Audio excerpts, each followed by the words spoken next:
प्यारे बच्चों नमस्कार।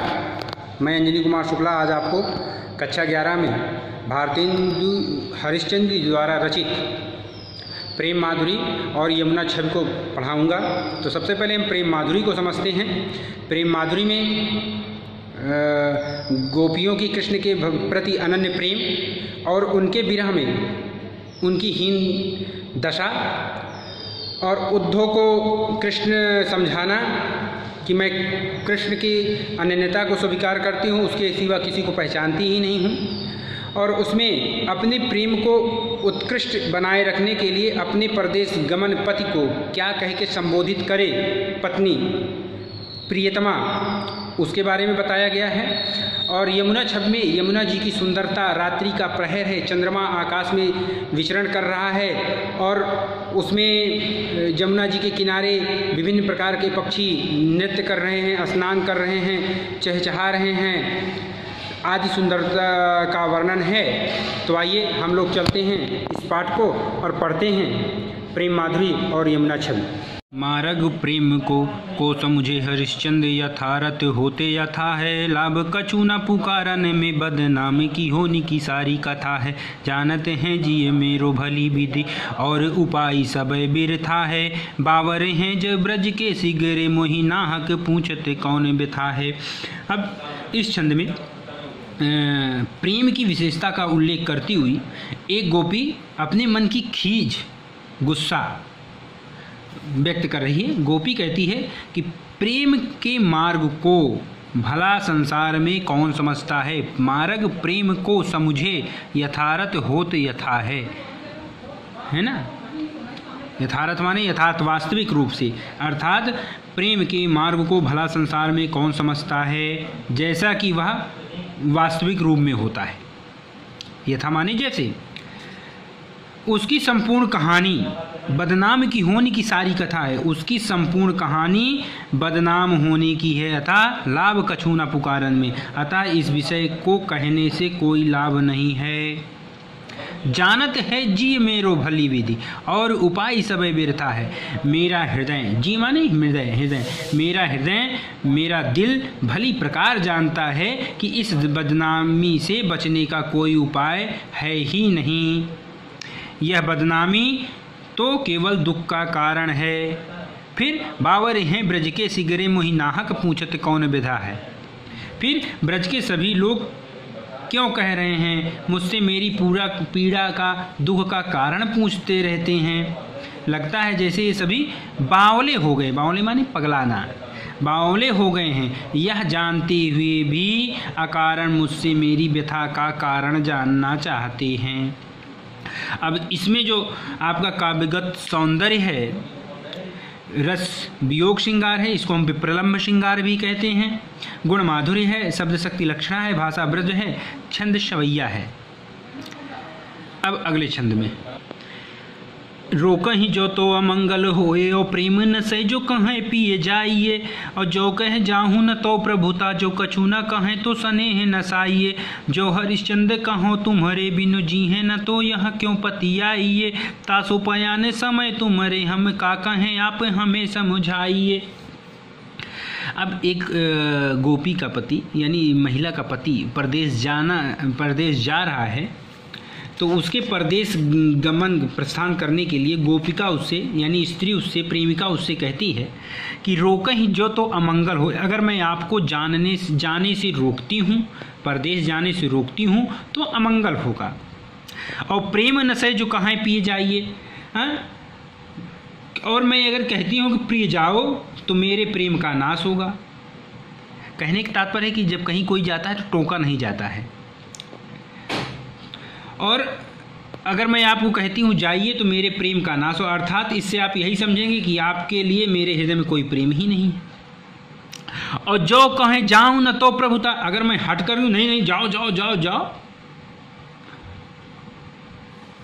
मत जाओ ना तो प्रभुता, तो मेरा ऐसा लोग समझेंगे कि पत्नी का अधिकार पति पर ज़्यादा हो गया है। वो जो पत्नी की ज़्यादा चलती है, पति की नहीं चलती है।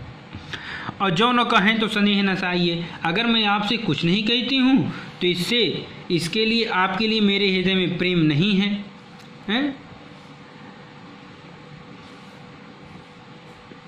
यानी मेरे प्रेम का नाश हो जाएगा, क्योंकि आप यही समझेंगे मेरे हृदय में आपके लिए कोई प्रेम भावना है ही नहीं।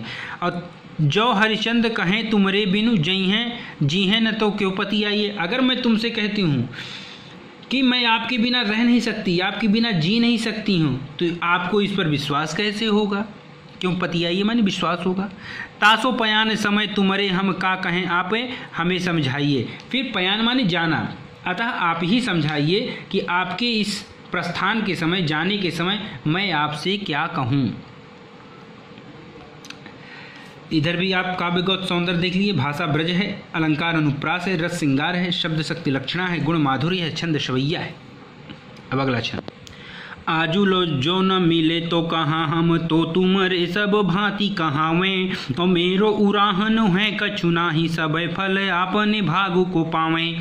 जो हरिचंद भाई सो भाई अब प्राण चले तहें, तासो सुनावे प्यारे जू है जग की यह रीति, विदा के समय सब कंठ लगावें। एक नायिका की विरह दशा का वर्णन करते हुए हरिश्चंद्र जी कहते हैं कि एक नायिका विरह में इतना व्याकुल हो गई है कि अपने भावनाओं को अपने प्रेमी के प्रति कैसे व्यक्त कर ली है कि आज लो जो न मिले तो कहाँ हमरे तुम्हारे हम, तो तुम्हारे सब भांति कहाँ में। अगर आज तक आपने हमसे आज तक नहीं मिले तो क्या हुआ, लेकिन हम तो हर प्रकार से केवल तुम्हारी ही कहलाएंगी, आप ही की हैं। मेरो उराहनो, उराहना माने होता है शिकायत करना। मेरो उराहनो है कछु नाही, मेरी शिकायत आपसे, आपके लिए मेरी कोई शिकायत नहीं है। सबे फल अपने भाग को पावें, क्योंकि सभी अपने भाग के अनुसार फल प्राप्त, जिसके भाग में जैसा होगा वैसे मिलेगा। जो हरिश्चंद्र भाई सो भाई अब प्राण चले चाहे तासो सुनावे। हरिश्चंद्र जी कहते हैं कि जो भी कुछ हुआ सो हुआ, मतलब मेरे भाग्य में जो ना मिल पाने का जो दुख था वो मिला तो मिला, इसमें कोई क्या कर सकता है। लेकिन प्राण चले चाहे तासो सुनावे, लेकिन अब तो हमारे प्राण निकलने वाले हैं, इसलिए प्यारे जू है जग की यह रीत। इसलिए हे प्यारे, इस संसार की यह रीति है कि विदा के समय सब कंठ लगावें। विदा करते समय सभी अपने गले से लगाया करते हैं। विदाई के समय, अंतिम विदाई के समय सभी अपने गले से लगाया करते हैं। यानी कहने का तात्पर्य है कि आप जीवन भर हमसे नहीं मिले तो ना सही, परंतु अब तो आपसे सदैव के लिए मैं दूर हो रही हूँ, इसलिए अब तो आप मुझे एक बार अपने गले से लगा लीजिए। यहाँ भी भाषा ब्रज है, अलंकार अनुप्रास है, रस वियोग श्रृंगार है, शब्द शक्ति लक्षणा है, गुण माधुर्य है, छंद शवैया है। अगले छंद में देखिए। व्यापक ब्रह्म शबै थल पूरन है, हम हूँ पहचानती हैं। पै बिना नंद लाल बिहाल, सदा हरिचंद न ज्ञान ठानती हैं।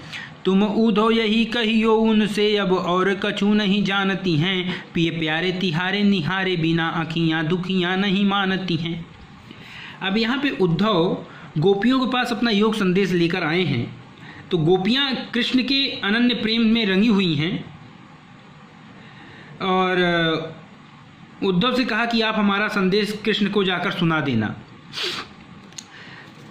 इसको बताते हुए भारतेंद्र हरिश्चंद्र जी कहती हैं कि व्यापक ब्रह्म सबे थल पूरन है, हम हूँ पहचानती। गोपियाँ कहती हैं कि हे उद्धव, हम भली प्रकार जानती हैं कि परमात्मा सर्वव्यापकता की विषय को मैं जानती हूँ, भली प्रकार जानती हूँ कि ईश्वर कण कण में है, सब जगह है, हर जगह व्याप्त है।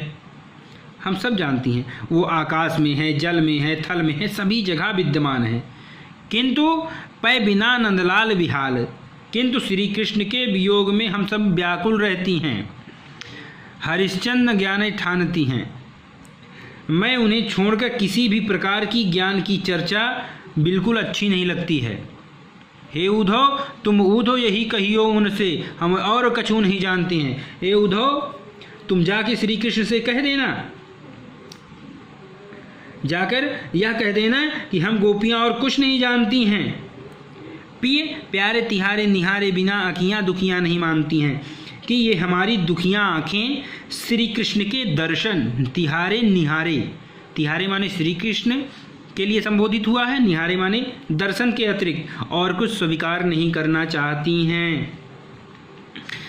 अब यहाँ पे भी काव्य सौंदर्य देख लीजिए। भाषा ब्रज है, अलंकार अनुप्रास है, रस श्रृंगार है, शब्द शक्ति लक्षणा है, गुण माधुर्य है, छंद शवैया है। अब हम लोग चलते हैं आगे यमुना छवि में। तरनि तरुजा तट तमाल तरुअर बहु छाए, झुके कूल सोप जल परसन हित मनहु सुहाए। किंधौ मुकुरमय लखत उजक सब निज निज शोभा, कै प्रणवत जल जानि परम पावन फल लोभा। मनुआ तपवारन तीर कौ सिमिट सबय छाए रहत, कै हरि सेवा हित न रहे निरख नयन मन सुख लहत। अब यहाँ पे देखिए कि यमुना जी की सुंदरता का बहुत ही मनोहारी चित्रण करते हुए भारतेंदु जी कहते हैं कि यमुना के तट पर तरनी तनुजा, तरनी माने सूर्य की, तनुजा माने पुत्री अर्थात यमुना जी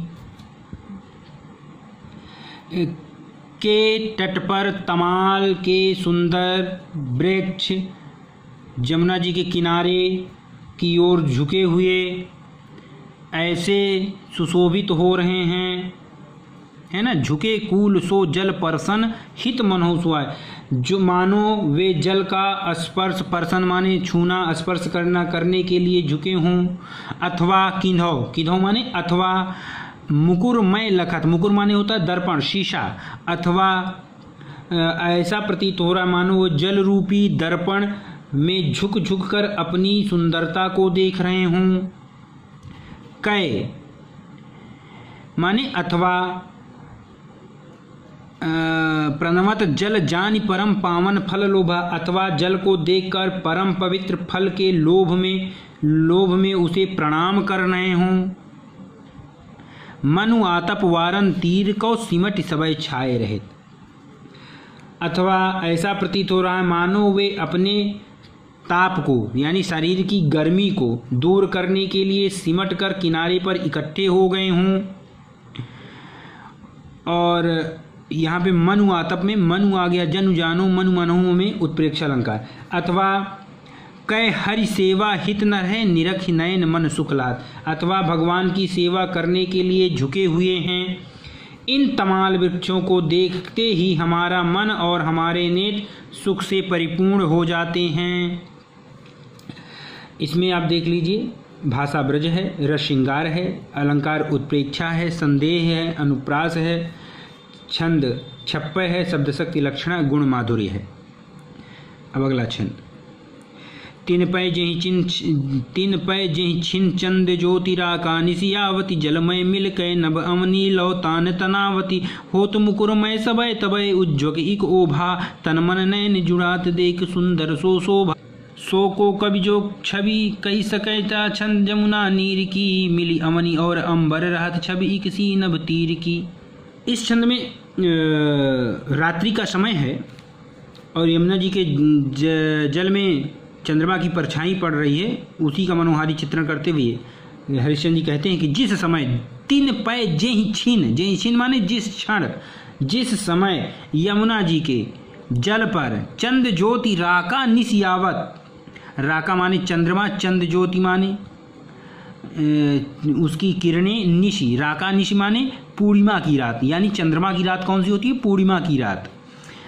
यानी जिस समय यमुना जी के जल में पूर्णिमा के चंद्रमा की किरणें पड़ती हैं, उस समय ऐसा प्रतीत होता है मानो जलमय मिलके नभ अवनी लौतान तनावत, ऐसा प्रतीत हो मानो जल से मिलकर पृथ्वी से, अवनी माने पृथ्वी और नभ माने आकाश, पृथ्वी से आकाश तक तानी तनावती, तान तनावत माने तंबू, श्वेत तंबू तन गया है।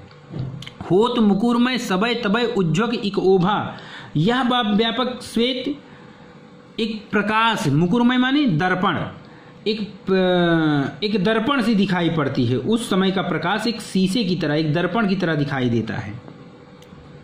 और यमुना के इस अपूर्व प्राकृतिक सौंदर्य को देखकर तन मन नयन, तन मन और आंखें परम शीतलता का अनुभव या सुख का अनुभव करती हैं वहाँ की सुंदरता को देखकर। सो को कवि जो छवि कही सकें चाछन यमुना नीर की, और इस अलौकिक सौंदर्य का वर्णन करना किसी भी कवि के लिए संभव नहीं है। मिल यवनी और अंबर रहत छवि किसी नभ तीर की। चारों ओर चांदनी को देखकर ऐसा प्रतीत हो रहा है मानो आकाश से पृथ्वी तक एक सा सौंदर्य छा गया, यानी सब एक ही जैसा दिखाई दे रहा है। यहाँ भी भाषा ब्रज है, रस श्रृंगार है, अलंकार अतिशयोक्ति है, अनुप्रास है, उत्प्रेक्षा है, छंद छप्पय है। परत चंद प्रतिबिंब कहूँ जल मधि चमकायो, लोल लहर लहि नचत कबहू सोई मन भायो। मनु हरि दर्शन हेत चंद्र जल बसस सुहायो, कै तरंग कर मुकुर लिए शोभित छवि छायो। कै रास रमन में हरि मुकुट आभा जल दिखारत है, कै जल उर हरि मूरति बसत या प्रतिबिंब लखात है।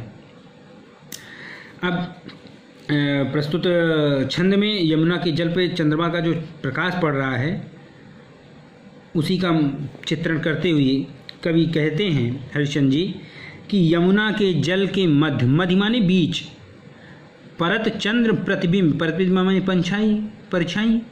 तो यमुना के जल के मध्य में जब चंद्रमा की परछाई पड़ती है या चमकती है तो लोल लहर लहि नचत कबहू सोई मन भाय। तो यमुना के जल में जब कभी कभी चंचल लहरें, लोल लहर लहि माने चंचल लहरें उड़ती हैं तो उन लहरों के साथ चंद्रमा नृत्य करता सा, नचत कबहू सोई मन भायो, नृत्य करता सा प्रतीत होता है। और चंद्रमा की यह स्थिति मन को हरने वाली होती है, यानी मन को बहुत अच्छी लगती है। मनु हरि दर्शन हेत चंद्र जल बस सुहायो। मनु माने यहाँ पे उत्प्रेक्षा अलंकार आ गया। मानो जल में निवास करने वाले भगवान विष्णु के दर्शन करने के लिए वह भी जल में उतर आया हो। कै तरंग कर मुकुर लिए शोभित छवि शोभा, यह सोचकर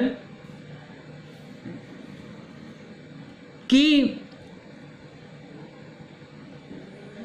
जब भगवान श्री कृष्ण या भगवान विष्णु यमुना जी किनारे रास रचाने आएंगे, यमुना जी में रास करेंगे, पहली लाइन भूल गए हम। कै तरंग कर मुकुर लिए शोभित छवि पायो, अथवा उन लहरों कै तरंग मुकुर लिए, उन लहरों रूपी मुकुर माने दर्पण को हाथ में लेकर वह इतना सुशोभित हो रहा है, मानो रास रमन के हरि मुकुट आपा जल दिखारत है। वरन यह सोच रहा है कि जब भगवान श्री कृष्ण यमुना किनारे रास रचाने अथवा यमुना में स्नान करने जब आएंगे तब भगवान श्री कृष्ण के मुकुट की आभा ही चंद्रमा की ये परछाई के रूप में यमुना जल में दिखाई पड़ेगी। कै जल उर हरि मूरत बसत या प्रतिबिंब लगात है, तब वह ऐसा सुशोभित होगा मानो या भगवान श्री कृष्ण की यमुना में भगवान श्री कृष्ण की मूर्ति बसी हुई है और या यमुना के जल में उसकी परछाई दिखाई पड़ रही है। यहाँ पे भाषा ब्रज है, शैली मुक्तक है, अलंकार उत्प्रेक्षा, मानवीकरण और अनुप्रास। मानवीकरण इसलिए है कि यहाँ पे चंद्रमा की तुलना, चूंकि प्रकित हो गई चंद्रमा, जमुना भी प्रकित हो गई और उसकी तुलना मानव की समान कर दी जा रही है। अनुप्रास है, रंग श्रृंगार, रस श्रृंगार है, छंद छप्पय है, गुण माधुरी है, शब्द शक्ति लक्षणा है। कबहु होत सतचंद कबहु प्रकटत दुरिभाजत, पवन गमन बस बिंब रूप जल में बहु साजत। मनु शशि भरी अनुराग जमुन जन लोटत डोलय, कै तरंग की डोर हिंडोरन करत किलोलय। कै बाल गुड़ी नभ में उड़ी सोहत इत उत धावती, कै अवगाहत डोलत को ब्रजमणि जल आवती। अब इसमें रासलीला के समय यमुना जी के जल में चंद्रमा का जो प्रतिबिंब पड़ता है तो कवि ने उसी की शोभा का बखान करते हुए कहा है कि यमुना जी की चंचल लहरें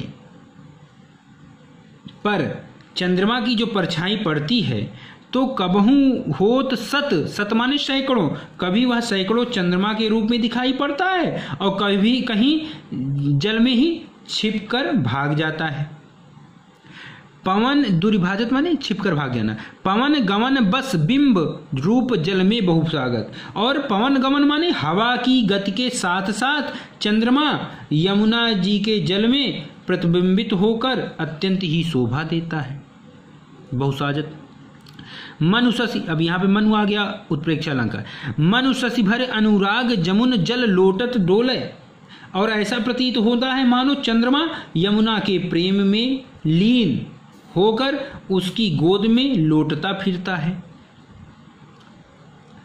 अथवा लहरों की डोरी कै तरंग की डोर हिंडोरन करत किलोले, अथवा लहरों की डोरी पर झूला झूलते हुए किलोले कर रहा हो। कै बालगुड़ी, बालगुड़ी माने होता है पतंग।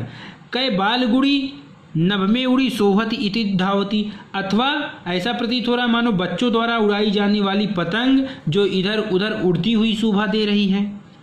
कै अवगाहत डोलत को ब्रजमणि जल आवती, और ऐसा प्रतीत हो रहा मानो कोई ब्रजबाला, ब्रजमणि माने ब्रजबाला यमुना के जल में स्नान करने के लिए हिलती हुई जल में आ रही हो, जिसका मुख चंद्रमा सा प्रतीत हो रहा है। अब यहाँ पे उपमा अलंकार हो गया है।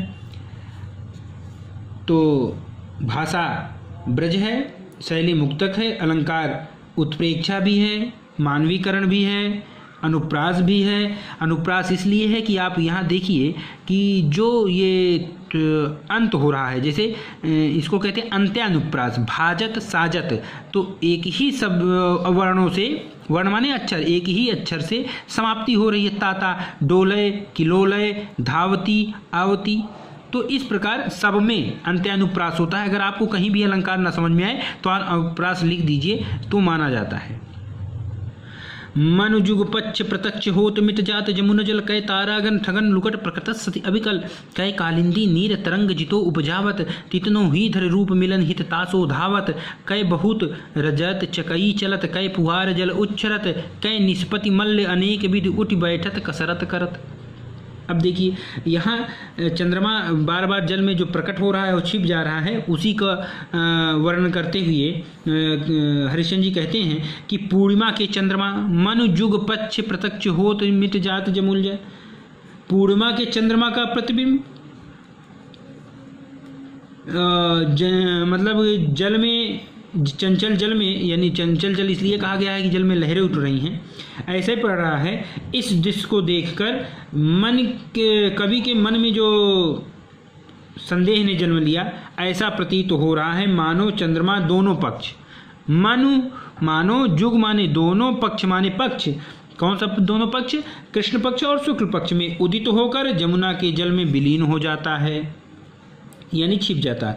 अथवा कै तारागन ठगन लुकट प्रकटत शशि अभिकल, अथवा तारा समूहों को ठगने के लिए पूर्ण चंद्रमा लुका छिपी कर रहा हो। कै कालिंदी नीर, कालिंदी माने जमुना जी, कै कालिंदी नीर तरंग जितो उपजावत, अथवा जमुना जी अपने जल में जितनी लहरें प्रकट करती हैं, चंद्रमा उतने ही रूप धारण कर उनसे मिलने को दौड़ता है। तितनो ही धर रूप मिलन हित तासो धावत, कै बहुत रजत चकई चलत, कै फुआर जल उच्छरत, अथवा जल के भीतर चांदी की अनेक चकई चल रही हैं। रजत माने चांदनी, चकई माने चक्री, चक्री चल रही हैं, जिसके कारण जल की फुहारें उठ रही हैं। अथवा कै निष्पति मल्ल अनेक, चंद्रमा रूपी पहलवान, मल्ल माने पहलवान, अनेक प्रकार से व्यायाम कर रहा हो, कसरत। तात्पर्य यह है कि चंद्रमा श्वेत और यमुना जी का जल श्याम मिलकर असीम सौंदर्य का दृश्य प्रस्तुत कर रहे हैं। तो भाषा ब्रज है, अलंकार उत्प्रेक्षा, रूपक, संदेह, मानवीकरण, अनुप्रास, रस श्रृंगार, शब्द शक्ति लक्षणा, गुण माधुर्य, छंद छप्पय। कूजत कहूँ कलहंस कहूँ मज्जत पारावर, कहूँ कारंडो उड़त कहूँ जल कुक्कुट धावत, चक्रवाक कहूँ बसत कहूँ बक ध्यान लगावत, सुख पिक जल कहूँ पियत कहूँ भ्रमरावली गावत, कहूँ तट पर नाचत मोर बहुत रोर विविध पक्षी करत, जल पान नान कर सुख भरे तट शोभा सब्जी धरत।